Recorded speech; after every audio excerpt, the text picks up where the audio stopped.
T20 ലോകകപ്പ് വിജയത്തിന് പിന്നാലെ വിരമിക്കൽ പ്രഖ്യാപിച്ച പ്രമുഖ താരങ്ങൾ വിരാട് കോഹ്ലിക്കും രോഹിത് ശർമ്മയ്ക്കും പിന്നാലെ രവീന്ദ്ര ജഡേജയും വിരമിക്കൽ പ്രഖ്യാപിച്ചു. T20 കലാശപ്പൂരിൽ ദക്ഷിണാഫ്രിക്കയെ 7 റൺസിന് തോൽപ്പിച്ചായിരുന്നു ഇന്ത്യയുടെ കിരീട നേട്ടം. കൂടുതൽ വിവരങ്ങളുമായി സ്പോർട്സ് ഡെസ്കിൽ നിന്നും നിഖിൽ ചേരുന്നുണ്ട്. നിഖിൽ, ഒരുപക്ഷേ ഭാരതത്തിന്റെ ഒരു വിജയത്തിന് ആഘോഷമാക്കുന്നതിന് പിന്നാലെയാണ് പ്രമുഖ താരങ്ങളുടെ വിരമിക്കൽ പ്രഖ്യാപനം. പ്രത്യേകിച്ചും കായിക പ്രേമികൾക്ക് അതൊരു നിരാശ തന്നെയല്ലേ?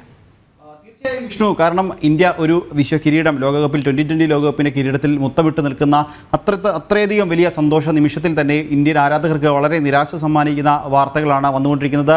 മത്സരം കഴിഞ്ഞതിന് പിന്നാലെ തന്നെ ആദ്യം വിരമിക്കൽ പ്രഖ്യാപിച്ചത് സൂപ്പർ താരം വിരാട് കോഹ്ലി തന്നെയാണ്. വിരാട് കോഹ്ലി അന്താരാഷ്ട്ര 2020 നിന്ന് വിരമിക്കുന്നു എന്ന് അദ്ദേഹം പറഞ്ഞു. ഇതാണ് വിരമിക്കാൻ ഏറ്റവും മികച്ച സമയം, യുവതാരങ്ങൾക്ക് വേണ്ടി, യുവതലമുറയ്ക്ക് വേണ്ടി വഴി മാറുന്നു എന്ന് പറഞ്ഞുകൊണ്ടാണ് വിരാട് കോഹ്ലി വിരമിക്കൽ പ്രഖ്യാപിച്ചത്. താൻ 6 ലോകകപ്പ് കളിച്ചു എന്ന് പറഞ്ഞുകൊണ്ടാണ് അദ്ദേഹം തൻ്റെ വിരമിക്കൽ പ്രഖ്യാപിക്കുന്നത്. തൊട്ടു പിന്നാലെ തന്നെ നായകൻ രോഹിത് ശർമ്മയും 2020 നിന്ന് തൻ്റെ വിരമിക്കൽ പ്രഖ്യാപിക്കുന്നു. രോഹിത് ശർമ്മ പറയുന്നത് ഇത് തന്നെയാണ് വിരമിക്കാൻ ഏറ്റവും മികച്ച സമയം, സ്വരം നന്നായിക്കുമ്പോൾ പാട്ട് നിർത്തുക എന്ന രീതിയിൽ തന്നെ രോഹിത് ശർമ്മയും വിരമിക്കൽ പ്രഖ്യാപിക്കുന്നു. ഇത് ക്രിക്കറ്റ് ആരാധകർ ഇന്നലെ രാത്രി മുതൽ വളരെ വേദനാജനകമായ പോസ്റ്റുകൾ, ടീം ഇന്ത്യക്ക് വളരെ നഷ്ടം എന്ന തരത്തിലുള്ള പോസ്റ്റുകളൊക്കെ പങ്കുവച്ചിരുന്നു.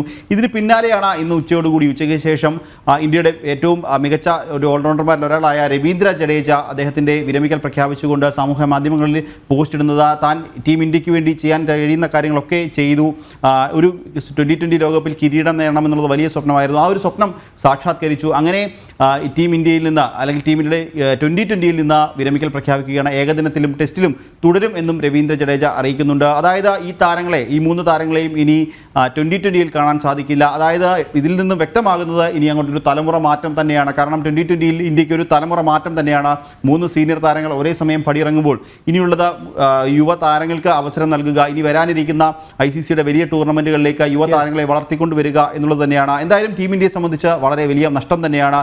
ഈ നഷ്ടത്തിനൊപ്പം ചേർത്ത് വായിക്കേണ്ട മറ്റൊരു കാര്യം, ഇന്ത്യയുടെ പരിശീലകനായിട്ടുള്ള രാഹുൽ ദ്രാവിഡിൻ്റെയും അവസാന മത്സരം കൂടിയായിരുന്നു ഇത് എന്നുള്ളതും ടീം ഇന്ത്യക്ക് ഒരു ഒറ്റ അടിക്ക് 4 വലിയ നഷ്ടമാണ് സംഭവിച്ചിരിക്കുന്നത്. വിഷ്ണു, യെസ്, വ്യക്തമാണ്. എം നിഖിൽ കുമാറാണ് വിശദമായ റിപ്പോർട്ടുകൾ പങ്കുവച്ചത്.